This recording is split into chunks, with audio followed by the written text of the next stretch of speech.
Сәлем қыздар. Мен бүгін сіздерге өзім құрақ көрпе тіккенде қолданатын материалдарымды көрсеткім келеді. Ең алғаш көрсететінім бұл королевский велюр матасы. Астында дублерин бар. Құрақ көрпеге арналған. Бұған ешқандай флизелин ештеңе жабыстырмаймыз. Және де құрақтың астына бөз матасын қолданамыз. Бөз матаның да әртүрлісі бар. Бостау түрі бар, бағасы арзан, қымбаттау түрі бар. Мынау бостау түрі, арасы тығыздығы алшақтау, сирек. Мынаның тығыздығы жақын, тығыздау келген, кішкене сәл қаттылау. Наперник емес, бұл бөз. Наперник деген ол құс жастықтың құстарын шығармау үшін қолданатын мата. Мынау бөздің қаттылау түрі. Және де құрақтың бұрыштарына, шиқұрақтың бұрыштарына бифлекс матасын қолданамын. Бұл бифлекс матасының түрлі түсті түрлері бар. Мен осы екі түсті қолданып жүрмін. Бұл бифлекс матасы жұмсақ, созылмалы. Сол себепті бұған флизелин жабыстырамыз. Флизелиннің бір жағында клейі бар. Жылтырақ жағы клей. Осы жағын матаға қаратып, матаның теріс бетіне флизелиннің клей жағын қаратып, үтіктеп жабыстырамыз. Сосын бұл матаны қатты қылып ұстау үшін бифлексіміз мынандай сонда қатты болады. Созылмалы мата, флизелин жабыстырып, осылай қатайтып аламыз. Және де оюымыздың астына флизелин жабыстырып, егер зигзагыңыздың арасын жақын қылып тігетін болсаңыз, жиі қылып тігетін болсаңыз, оюыңыз кішкентай болса, оюыңыздың астына флизелин жабыстырып, оюыңызды сызып алып, немесе сызбай тұрып жабыстырсаңыз да болады. Паутинканы жабыстырасыз. Паутинка. Бұл екі жағында да клейі бар. Матамызға флизелин жабыстырып, флизелиннің бетіне паутинка жабыстырып, ою қиып аласыз. Сосын основаға оюыңызды жабыстырасыз. Паутинка оюмен мына астындағы матаны бір-біріне жабыстырып тұру үшін бір-біріне тегіс жабысады. Екі жағында да клейі бар паутинканың.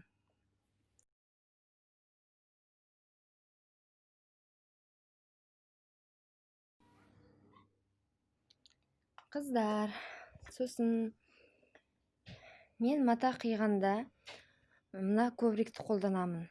Бұл мата қиюға өте ыңғайлы, уақытыңызды үнемдейді.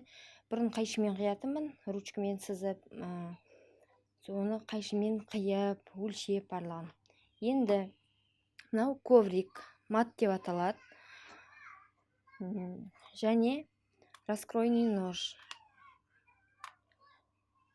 Дөңгелек пышағы бар, айналып тұратын. Мынау 60 диаметрлік, мынау 45 диаметрлік. Осы пышақты қолданып, осы матты қолданып, және де мынандай сызғыш бар. Ені 2,5 сантиметр. Ені осы сызғышты тек қойып, ешқандай өлшемей, сызғыштың бойымен кесе беремін. Қазір матаны қалай кесетінін көрсетемін. Мынау матамыздың ұзындығы. Осы ұзындығынан кесеміз матаны қиғанда. Мынау ені. Бұлай енінен кеспейміз, ұзындығынан кесеміз.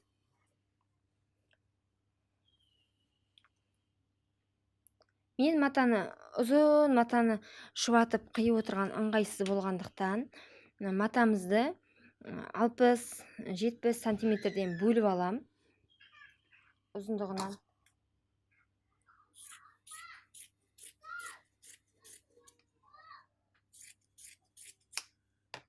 Осылай қиып алам. Мінекей мына ұзындығы матаны. Мына ұзындығы, осы ұзындығын мынау ені. Енінен бүктемейміз. Мына ұзындығын 2 бүктейміз. Осылай 2 бүктеп алып,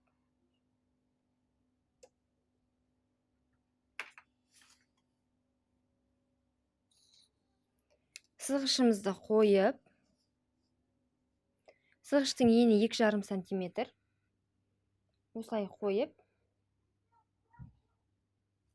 матамызбен бірдей алып қоямыз.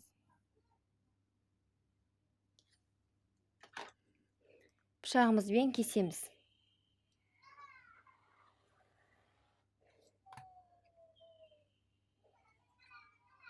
Мен пышағым кішкене өтпей алған.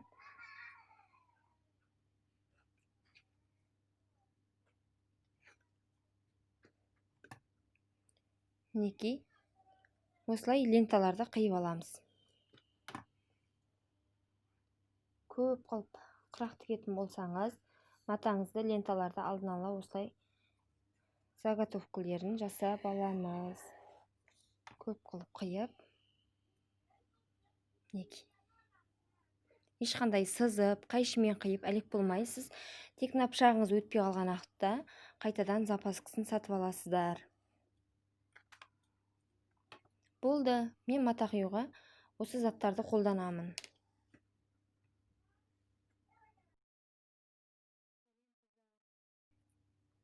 Бүгін мен сіздерге матаға флизелин мен паутинканы жабыстырып көрсетемін. Ол үшін бізге керегі ою құятын матамыз, флизелиніміз, паутинка және паутинканы жабыстыруға арналған қағаз.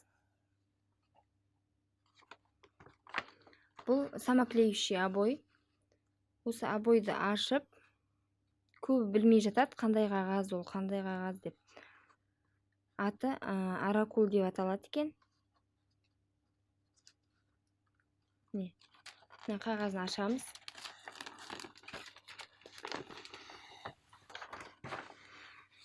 Мына жаңа наклейкасы жабысып тұрған, обой жабысып тұрған жағы жылтырақ.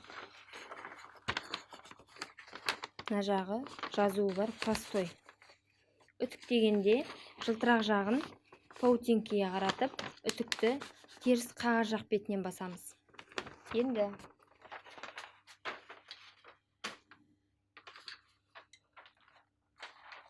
бірінші ою құятын матамызды аламыз. Ою құятын матамызды аламыз да флизелинімізді қоямыз.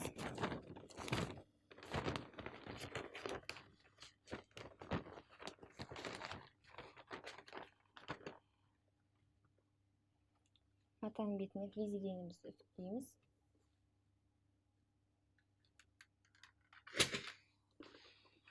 Үтігімізді қыздырып, мен тек матаны, флизелинді барлығын кішкентай видеода түсінікті болу үшін кішкентай қиып алып көрсетіп жатырмын. Үлкен матамен, үлкен флизелинмен сүріп тұрмай.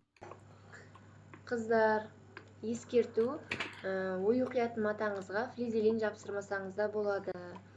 Флизелин жапсырған себебім қиғанда ыңғайлы болу үшін жапсырдым.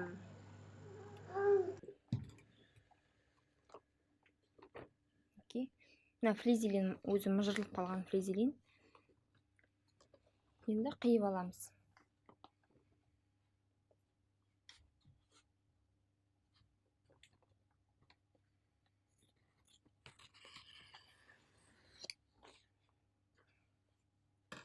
Қиып аламыз. Өзімізге керек өлшемді сызып аламыз.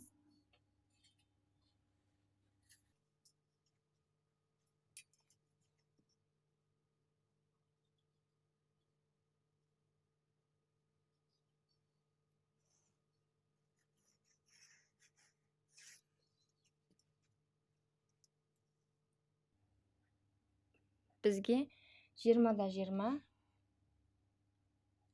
өлшем керек. Бірден 2 оюдың матасын қиып алам.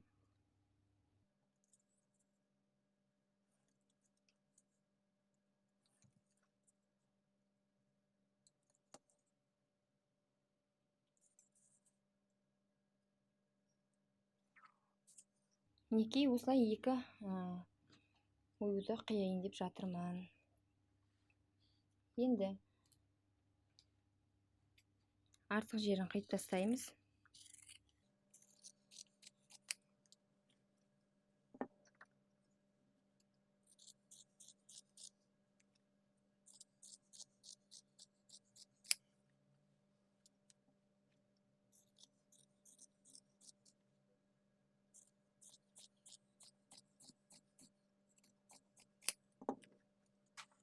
Мінекей 2 оюымыздың матасына флизелин жапсырдық. Енді осыған паутинка жапсырамыз. Паутинкамызды керек өлшемін қиып аламыз.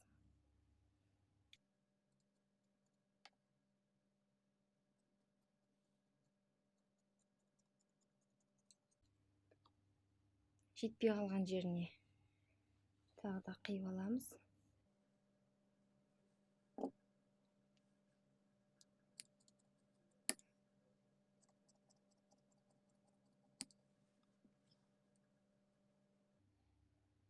Енді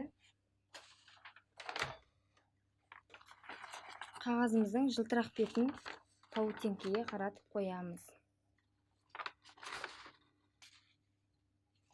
Осылай қойып, үстіне үтіктейміз.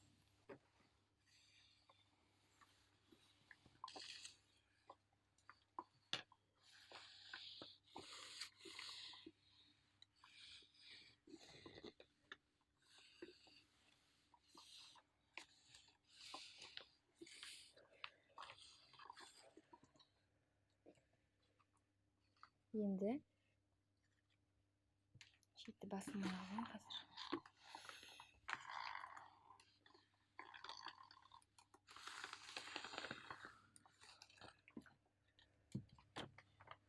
Шаймен ашамыз.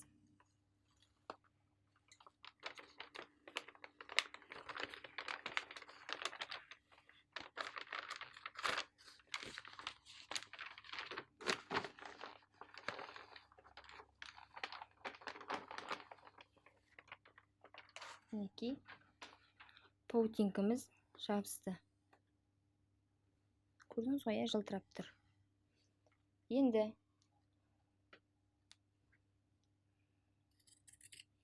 екеуін қиып алып,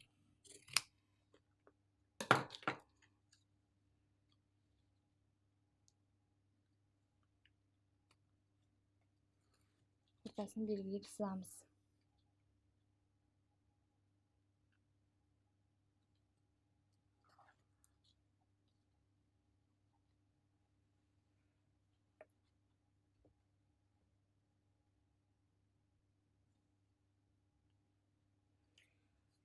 Дайын үлгі оюымызды қойып,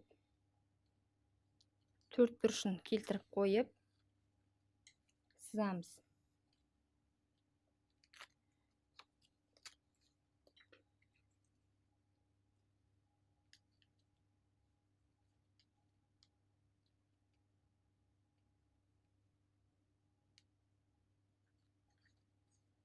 Мінекей осылай келтіріп алып, сызып аламыз.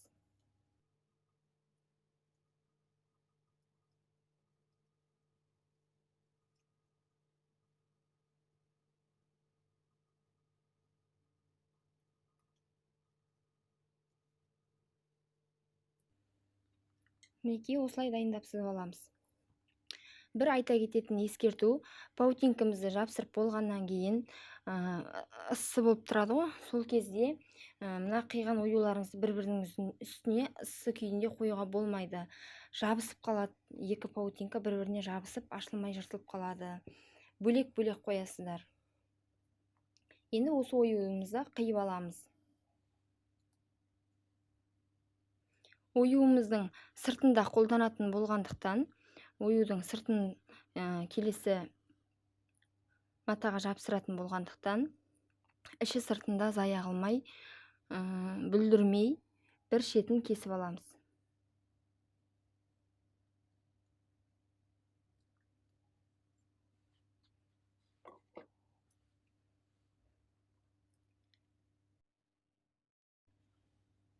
Осылай ортасына қойып, оюдың төрт бұрышын астыңғы матаның бұрышына келтіріп, жан-жағынан бірдей қалдырып,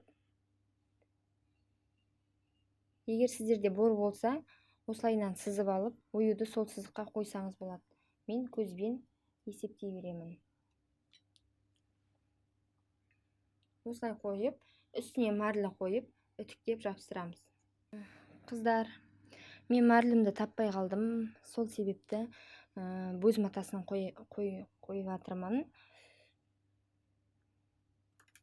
Негізі марлы қойып үтіктеу керек. Үтігімізді қыздырып,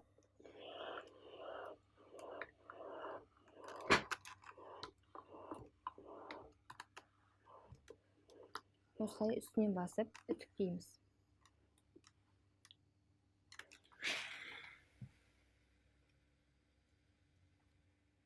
Мінекей қыздар, қағаз клеймен жабыстырғанда оюларыңыз клей кеуіп кетеді, ашылып кетіп, тіккізбейді, қисайып. Паутинкамен жабыстырсаңыз, осылай плотно жабысады барлығы. Барлық жер тегіс жатады. Тіккенде ешқайда қозғалмайды.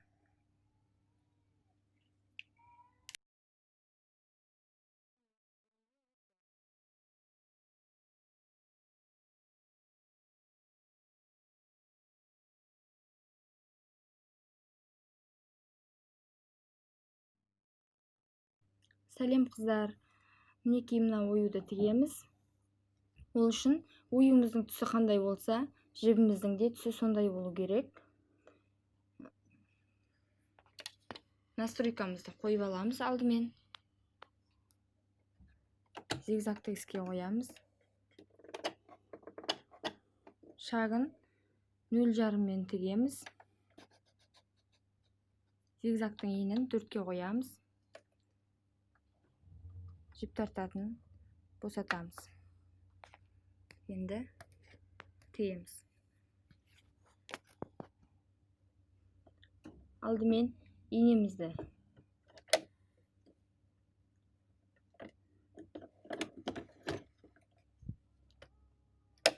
иненің ұшы оюдың шетімен бірдей болып тұру керек.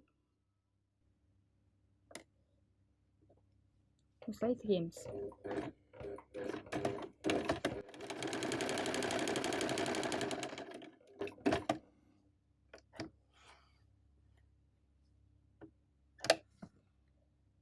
Иненің ұшы оюдың шетімен жүріп отыру керек.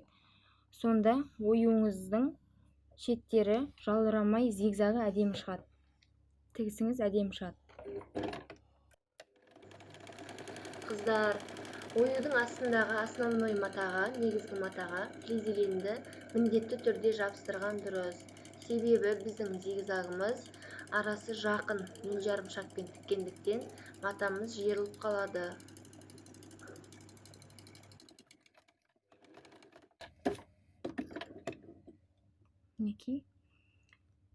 Инеңіз матаның ортасына қарай өтіп кетпеу керек, оюдың ортасына қарай.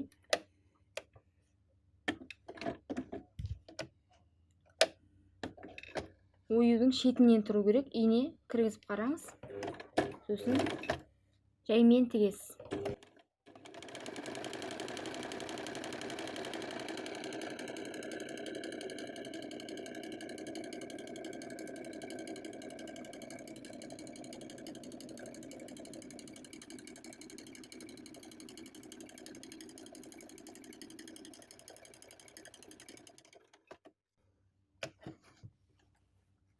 Мінекей тігісіміз әдемі шығып жатыр.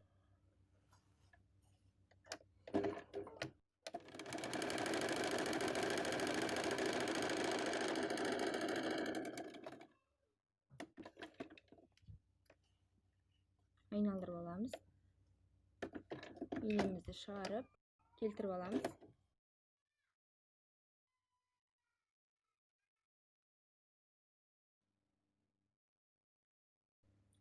Иненің ұшы оюдың шетімен жүріп отыру керек. Оюдың үстін баспау керек. Шетімен жүріп отырса, тігісіңіз әдемі болады.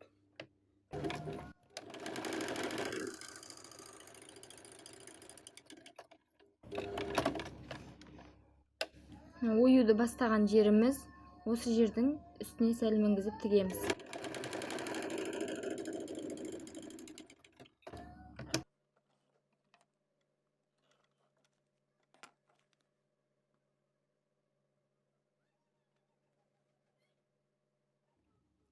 Егерде инеңіз матаның үстіне мініп тігетін болса, онда оюңыз шеттері жалбырап әдемі болмайды. Зигзаг тігісіңіз де әдемі болмайды, мықты болмайды.